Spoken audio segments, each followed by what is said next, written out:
በሩ ሊቆለፍ ነው።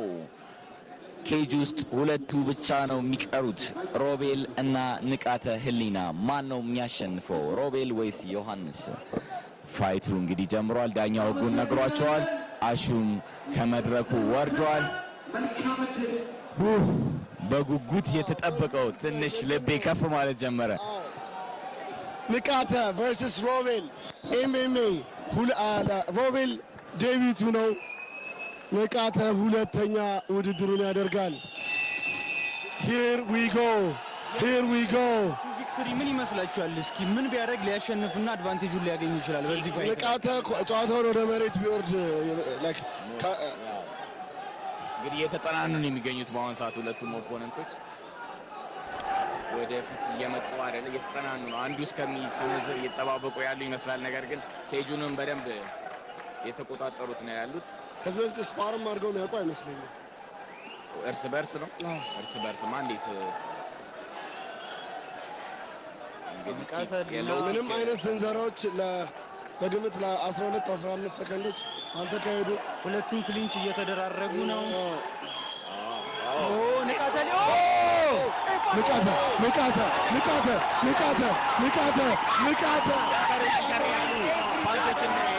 ያሳረፈበትና ትንሽ ያገኘው ይመስለኛል። ትንፋሽ እየሰጠው ነው። ትንፋሽ ባይሰጠው ደግሞ ጊለቲን ፖዚሽን ላይ ይዞታል ማለት ነው። ነገር ግን ሮባ አስለቅቋል። የሚገርም ፍልሚያ ነው እያየን ያለ ነው። ሁለቱም ጦረኞች ናቸው። ሮቤል እያሳረፈበት ነው ያለው። ንቃተ ህሊና ኤክስቼንጅ እያደረገ ነው። ሁለቱም ክሊንች እያደረጉ ነው። የጉልበት ምት አሳርፎበት ያበደ አይነት ፍልሚያ ነው እያየን ያለ ነው። ሁለቱም እንግዲህ ወደ ኋላ ሳይሄዱ ነው እየተፋለሙ ያሉት። ሮባ ነው እንግዲህ ክሊንች እያደረገ ወደ ኬጁ እያስጠጋው ፖዚሽኑን እየተቆጣጠረ ያለው። ንቃተ ህሊና ግን ይሄ ለሱ የሚመች ፖዚሽን ነው፣ ምክንያቱም ወደ ግራውንድ ሊጠቀምበት ይችላል ማለት ነው። ሁለቱም አይ ቲንክ መልቀቅ አለበት ሮቤል እና ስትራይክ ቢያደርግ ለሱ ሞር የሚያዋጣ ይመስለኛል። አሁን እንግዲህ ተያይዘው ክሊንች አድርገው ረጅም ሰዓት ቆይተዋል። ሆዳቸውን ቦዲ ሻት የተመታቱ ሮቤል ጨዋታ ወደ ግራውንድ ቢወስዱ የተሻለ ነው። አዎ አይ ቲንክ ከጀርባ ሙሉ የሚይዝ ከሆነ እስላም ለማድረግ ነው ሀሳቡ። በጣም ልጅት ነው። በዚህ በአጭር ጊዜ እንግዲህ ኮች ያሬድ ጋር እየሰለጠነ ነበር። ቦዲ ሻት እንግዲህ በጉልበት እንግዲህ ሆዱን እያጠቃው ነው የሚገኘው ንቃተ ህሊና ማለት ነው። ይህንን ፖዚሽን መላቀቅ አለባቸው ከነዚህ ፖዚሽን ብዬ ያስባለሁ። አይ የተወሰኑ ስትራይኮች እያሉ ስለሆነ ዳኛው አሁን ላይ ኢሊት የሆነ ዲፌንስ እያየን ነው። ከሮቤል እንደዚህ ይሄ ፋይት እንግዲህ በጣም ልባችን እያጓጓ ነው ያለው።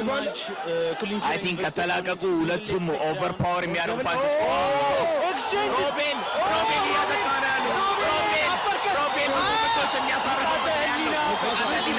ወደ ቴክዳውን ሹት አድርጓል። ንቃተ ህሊና ቴክዳውን አድርጎታል። ነገር ግን ሮቤል ምን አይነት ዲፌንስ ነው ያለው? ኬጁን በመጠቀም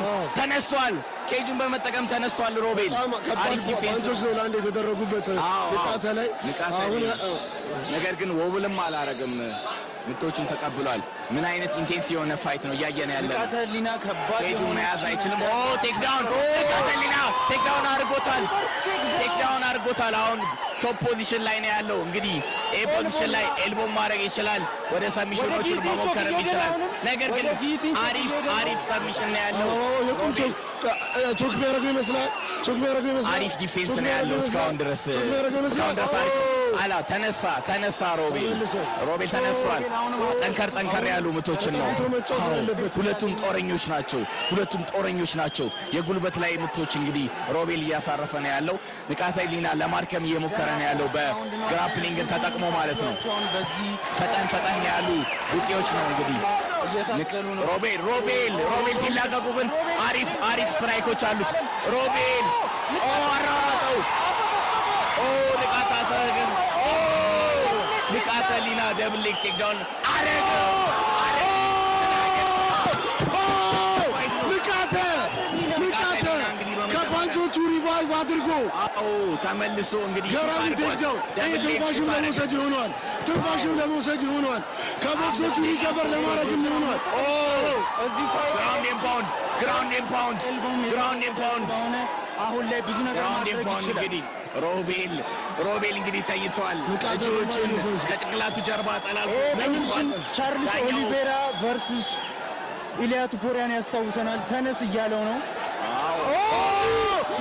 ከባድ ነው። ሁለተኛ ጊዜ ይዟል። ዳኛው በደንብ እየተከታተለ ነው ያለው ሽቦ እንዳይዝ ማለት ነው። የመጀመሪያው ዙር አልቋል። ለማን ትሰጡታላችሁ? የመጀመሪያው ዙር 10 ሰከንድ ነው የቀረው። ይቅርታ ንቃተ ሮቤል በስትራይክ ላይ አሪፍ ሰክሰስ አለው። ምን አይነት ፈርስት ራውንድ ነው? ምን አይነት ፈርስት ራውንድ ነው? ንቃተ ህሊና ከምን እንደተሰራ አሳይቶናል። ሮቤል ከምን እንደተሰራ አሳይቶናል። ሁለቱም ጦረኞች ናቸው። ንቃተ ህሊና ከዚህ በኋላ ንቃተ ህሊና ከዚህ በኋላ የዚህ ውድድር አሸናፊ መሆን ምንም አይነት ስትራይኪንግ ፖዚሽን ውስጥ መቆም የለበትም። እያንዳንዱ ሙቭመንቱ ለቴክ ዳውን ነው መሆን ያለበት። ሮቤል እጅግ ፈጣን ቦክሰኛ ነው። ሮቤል ደግሞ he knows how to avoid any takedowns። ስለዚህ ያለውን ሬንጅ አጥብቦ ቦክስ እንዳይሰነዘርበት ያለውን አማራጭ እንዳለ ተጠቅሞ ንቃተ ቴክዳውን ነው መጠቀም ያለበት። በአሁን ሰዓት እኔ በጣም የተረዳሁት ነገር ግራፕሊንግን እንግዲህ በደንብ እየሰራ እንደነበረ ነው ሮቤል እያሳየን ያለው ማለት ነው። በስትራይክ እሱ የተሻለ ሆኖ የተወሰኑ ፓንቾችን ዳሜጅ አድርጓል። በነገራችን ላይ ማለት ነው ከሞይታይም ቦክሲንግ ፋይቶች በላይ አድካሚ ነው በጣም ኤምኤምኤ ማለት ነው። በዛ ላይ ደግሞ 5 ደቂቃ ነው አንድ ራውንድ ማለት ነው። ስለዚህ አሁን ላይ ሁለተኛ ሶስተኛ ዙር የሄዱ በጣም የካርዲዮ ነገርም አፌክት ያደርጋል ይሄ ፋይት ላይ ብዬ አስባለሁ። ምክንያቱም ግራፕሊንግ ኮንስቲቱት ያደርጋል። ግራፕሊንግ ደግሞ እጅግ በጣም አድካሚ ስፖርት ነው። አሁን ሁለተኛው ዙር ጀምሯል እና ደግሞ ሁለቱም ከፊታቸው ትንሽ የድካም ነገር ይታያል። ሁለቱም ግን አሪፍ ልብ እንዳላቸው ያሳዩበት ጦረኛ ፋይተሮች ናቸው ማለት ነው። ሮቤል ስትራይክ ላይ ብዙ ውጤቶች ነው የሰነዘሩት። ሁለት ጊዜ ነው የሰነዘረው። ደግሞ በተጻራሪው የሚመጡበትን ቴክዳውኖች እንዳለ እየተከላከለ ስትራይኪንግ ነው መጫወት ያለበት። ንቃተ ኢዝ ቤተር ኦን ዘ ግራውንድ። በዛ ላይ ደግሞ ቴክዳውንም አድርጎት የተነሳበት መንገድ አሪፍ እየሰራ እንደነበረ ያስታውቃል። ሁለተኛው ዙር ጀምሯል። ሮቤል ወይስ ንቃተ ህሊና?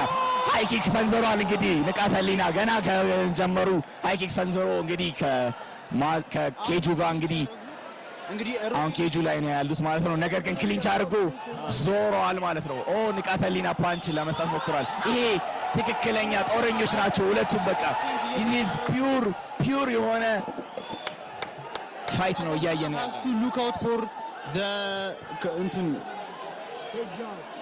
አፐርካት ሽቅምቶችን እንግዲህ ሮቤል እየመታ ነው በክሊንች ቁጥር እነዛ አፐርከቶች በጣም እያጠቁት ይገኛሉ። ሉካውት የማያደርጋቸው አፐርከቶች ከስር እየገቡለት ይገኛሉ።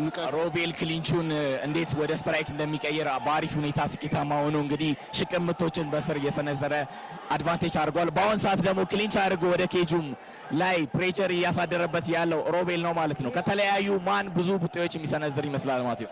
ይሄ አፐርከት ደግሞ ብዙ ፖይንቶች ንቃተ ህሊና ላይ እየወሰዱበት ነው። ክሊንች በሚያደርጉበት ጊዜ ናስቲ ሆኖ አፐርከቶች ስላይትሊ እየገቡ ይገኛሉ። እንደምታዩት ነው። ዳኛው አሁን ተላቀው ትንሽ ፋይት ምክንያቱም በጣም ቆይተዋል። እስካሁን ደግሞ ሮቤል ሽቅምቶችን ስውር እያደረገ እየቆፈረ ይገኛል። ንቃተ ህሊና ቴክዳውን አድርጎታል። አሁን ከላይ ያለው ንቃተ ህሊና ነው ማለት ነው። አሁን ቶፕ ፖዚሽን ላይ ነው ያለው። ኤልቦም ግራውንድ ኤንድ ፓውንድም መጠቀም ይችላል። ግራውንድ ኤንድ ፓውንድ እያደረገ ነው ያለው ንቃተ ህሊና። ዳኛው ኤኒ ታይም አሁን ሊያስቆም ይችላል። ግራውንድ ኤንድ ፓውንድ እያደረገ ነው። ነገር ግን ሮቤል እስካሁን ጊቭ አፕ አላደረገም። ሮቤል እስካሁን ድረስ ተስፋ አልቆረጠም። ነገር ግን ዲፌንድ ማድረግ አለበት። ምክንያቱም ብዙ ዱላዎችን ከላይ ሆኖ እያወረደ ይገኛል። በአሁን ላይ ደግሞ ፊቱን እንግዲህ ፓንች እያደረገ ይገኛል። ሮቤል በእግሩ ገፍትሮት እንግዲህ መነሳት መቻል አለበት። ዳኛው በቅርቡ ነው እየተከታተለ ነው ያለው። እንግዲህ መሬት ላይ ጥምዝ ምት እየሰነዘረ ነው ያለው። ንቃተ ህሊና ግራውንድ ላይ አድርጎ ዶሚኔቲንግ ፖዚሽን ላይ ሆኖ እንግዲህ ግራውንድ ኤንድ ፓውንድ እየሰነዘረ ይገኛል። ሁለቱም በጣም ምን አይነት ጦረኞች ናቸው! ምን አይነት ፋይት ነው እያየን ያለን። የተሻለ መፍትሄ ነው ብዬ ነው የማስበው። አሁን ባለበት የዚህ ፖዚሽን ላይ ንቃተ በክርኑ ሙሉ ለሙሉ አሁን እየሰራ ነው እሱ ነገር ያለው። ሮቤል ዲፌንድ ማድረግ አለበት፣ ካልሆነ ፋይቱ በቅርቡ ሊጠናቀቅ ይችላል ማለት ነው። እግሩን ተጠቅሞ መግፋት አለበት ሮቤል፣ ማስነሳት አለበት ወይም ማራቅ አለበት። ማየው ከሆነ እነዚህ የከርን ምቶችን እየመታ ከሆነ አሁን ዳኛው ሊያስቆም ይችላል። ምክንያቱም መከላከል የማይችልበት ሁኔታ ከሆነ ንቃተ ህሊና የኢቲኤፍሲ 02 እስካሁን ጨዋታ አልተጠናቀቀም። ብዙ ፓንቾችን ያልተመለሱ ዱላዎች እያረፉ ነው ያሉት። ዳኛው አቴኒ ታይም ወይ ምናልባት በሌላኛ የሚታየን አንግል ትክክል ስላልሆነ ይሆናል ብዙ ዱላዎች ነው የተሰነዘሩ ያሉት። ኢፌክቲቭ እየሆኑ አይደለም። ሮቤል ጊቭ አፕ እያደረገ አይደለም። ስፔስ ያስፈልጋቸዋል። ከባባድ ዱላዎች ለማዝነብ ትንሽ ስፔስ ያስፈልገዋል። ትንሽ ዳኛ አስቆመ። ንቃተ ህሊና የኢቲኤፍሲ 02 አሸናፊ ሆኗል። ንቃተ ህሊና የኢቲኤፍሲ 02 አሸናፊ ሆኗል። እንግዲህ ባለፈው የተሸነፈውን ስልፈት እንግዲህ ቀልብሷል ማለት ነው። እነዛ ግራውንድ ፓውንዶች ግን ጠንከር እንዳሉ ከሮቤል ፊት መረዳት ትችላላችሁ። አባብቷል። ትንሽ በጣም ተዳክሞ ነበር። ንቃተ ህሊና ያለውን ኢነርጂ በሙላ አውጥቶ ነው እንግዲህ ለዚህ ፋይት ያወጣው ማለት ነው። እነዛ ግራውንድ ፓውንዶች ባይታዩ ራሱ በጣም ንቃተ ህሊና ትንሽ በጣም የደከመው ይመስለኛል። ንቃተ ህሊና በአሁኑ ሰዓት ደክሞታል። ሁለቱም ፋይተሮች አድሬናሊን ላይ ሆነው መጎዳታቸውን ሪኮግናይዝ አላደረጉም ነበር። በአሁኑ ሰዓት ሁለቱም ኢንቴንስ የሆነ ፖዚሽን ላይ ይገኛሉ። ንቃተ ህሊናም ስሮ አፕ አድርጓል። ሮቤልም ደግሞ በአድሬናሉ ምክንያት አልተሰማውም መሰለኝ ከባባድ ዱላዎች ተቀብሏል። አሁን ላይ መነሳት አቅቶታል። እንግዲህ በጣም ኤምኤምኤ ኢንቴንስ የሚያደርገው እንግዲህ ይሄ ነው። በጣም ካርዲዮ እስከ ጥግ ድረስ የሚጠይቅ ስፖርት ነው። 5 ደቂቃ እንግዲህ በጣም ብዙ ነው። ስፔሻሊ ደግሞ ግራፕል እያረጉ የነበሩ ፋይተሮች ናቸው። ግን ምን አይነት ጦረኞች ናቸው! ሁለቱም እንግዲህ አይበገሬ ናቸው። ሁለቱም እንግዲህ ፋይቱ የሚያልቅበት ሁለቱም እየተጠቁበት የነበረ ወቅት ነበር። እሱን ተቋቁመው እንግዲህ ንቃተ ህሊና በመጨረሻ ወደ መሬት በመጣል ብዙ ያልተመለሱ ዱላዎችን አሳርፎ ነበር። በመጨረሻም ዳኛው ገብቶ አገላግሎ ንቃተ ህሊና አሸናፊ አድርጎ ተሹሟል ማለት ነው። ንቃተ ህሊና ግን በጣም አሁን ድካም ላይ ነው ያለው። የታላችሁ የንቃተ ደጋፊዎች የታላችሁ ንቃት ክብሩን አስመልሷል። ሞራል ስጡት። አስመስክሯል። ንቃተ ህሊና ጀክሽን ችም የአድዋ ፋይት ናይት ትንፋሽ ይሰድ። ቆይ ገና አናውንስ ሲደረግ ቆይ ችግር የለውም። ሕክምና ላይ ነው። የጽዳት ባለሙያዎች ካላችሁ እባካችሁ ወደዚህ ኑሉን። ጽዳት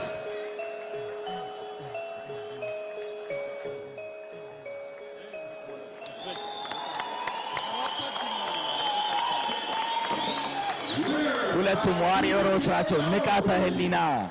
ንቃተ ህሊና በቲኬኦ ግራውንድ ኤንድ ፓውንድ ማለት ነው መሬት ላይ በመጣል ብዙ ዱላዎችን በማሳረፍ እንግዲህ ዳኛው አስቁሟል ማለት ነው። ተነስተዋል ሁለቱም ፋይተሮች። ሁለቱም እንግዲህ በጣም አድሬናሊን ላይ ስላሉ ማለት ነው ምንም አይታወቃቸውም። ነገር ግን አሁን ነው ህመሙም የሚሰማቸውና ምን አይነት ፋይት ነው ያሳዩን ጋይስ።